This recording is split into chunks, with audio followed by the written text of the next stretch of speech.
and I would like for you to think about the downtown area. All you people here are younger than me, except for Tom and maybe Queenie.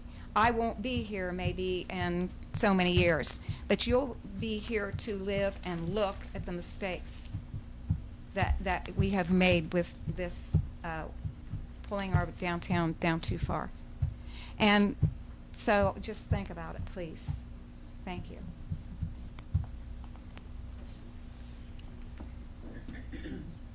Anyone else wish to address council this evening?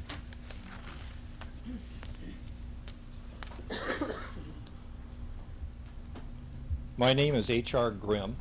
I live at 33 Limestone Boulevard in Brewer Heights. I understand that it's very difficult to come to the best decision, and I think it's exciting to see so many citizens that are coming out and getting involved in this process.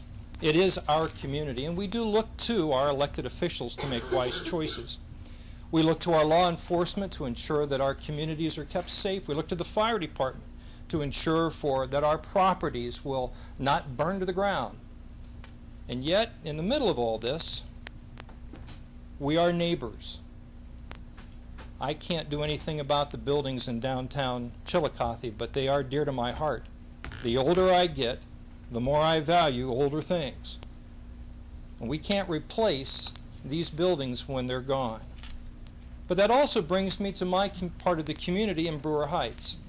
I live in a home that's 54 years old, almost as old as I am.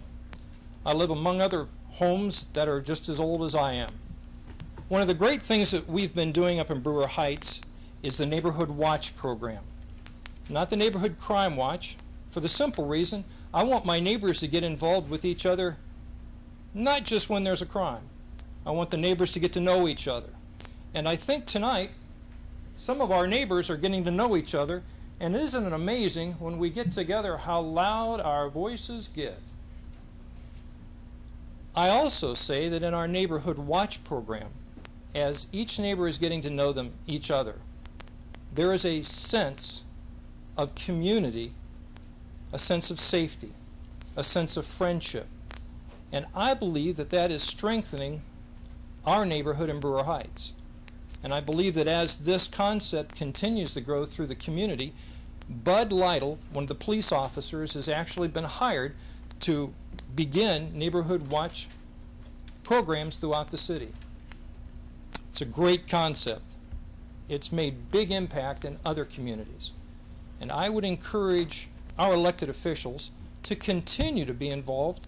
A number of you have been to my home for these community Neighborhood Watch meetings. Thursday night, 7 o'clock, in my home, 33 Limestone Boulevard, we will have the Brewer Heights Neighborhood Watch meeting.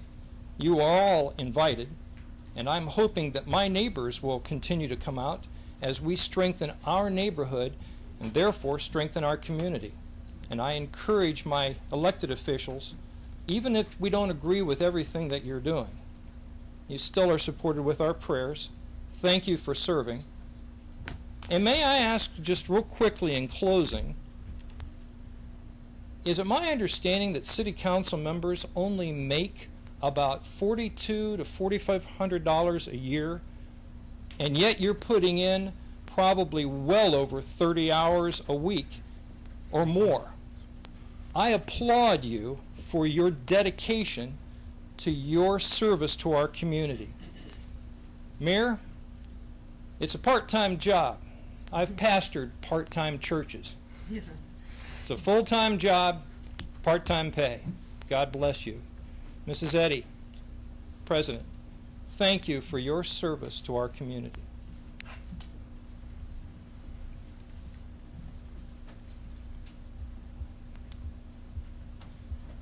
Anybody else wish to speak this evening?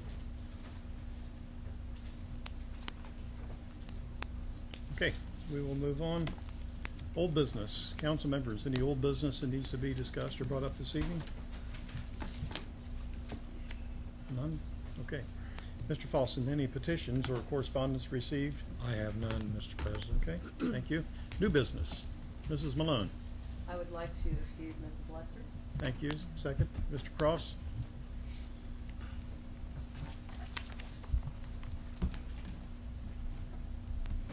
Roll call. Trutchell. Yes. Prohl. Yes. Patrick. Yes. Malone. Yes. Henderson. Yes. Cross. Yes. Bonner. Yes. Ames. Yes. Okay, Mrs. Lester is excused. Mrs. Patrick. I'd like to ask the mayor if he could provide a list of the streets that are gonna be repaved or crack sealed. I know I'll be getting phone calls to see if there's any down in the Sixth Ward. I thought we already had that, but I will get it for you. Thank you. No, I'm sorry, we were waiting until we saw how much money. we Yeah. were Okay. Mr. Trutchell. Thank you, President Schultz. Mr. Grimm, is that rain or shine? Or You're putting me in a theological bind. See how much power my prayers have come Thursday night. We're gonna have a meeting. Bring a chair and an umbrella. An umbrella, okay, thank you. Right, not me. Just to clarify that, because the forecast is not conducive to meetings outside. Thank you. Okay. Mr. Bonner. Thank you, President Schultz. I'd just like to thank Mr. Elifrit, Don Elifrit, for another fine Poland Park Crime Watch meeting that we had the other day. He started all this about 12 years ago and is still going good, and I'd like to thank him for his effort and for all those who attended that meeting. Yep. Mrs. Ames. Thank you, President Schultz. This past winter during the ice storm, the Law Complex gardens were destroyed, and resident Sandy Hollis took it upon herself to organize a drive to collect money and replant this area. And citizens from the community donated money and went to Springdale and picked out plants and donated those plants. On May 16th, Mrs. Patrick, Mrs. Lester, and myself, along with Mrs. Hollis and some prisoners, planted everything in this garden. The formal dedication for this garden is going to be held tomorrow, May 27th at 1:00 p.m. And I would like to invite the public to attend this dedication and see what happens when community pulls together. And following this dedication, refreshments will be served in the law complex. Thank you. Okay, thank you. Mr. Prohl. I'd just like to announce that Safety Services Committee will be having a meeting June 1st, directly after the Finance Committee's meeting on June. So I think their meeting is going to be Review session? Review session. Yeah, review session is Yeah. 6:30. 6:30. So probably Let's have it before. Then we'll have more time. we could do Yeah. that. Yeah, because mine will be short. I'll do it we could probably just do it at 6. Do this. At 6 6 o'clock. Okay.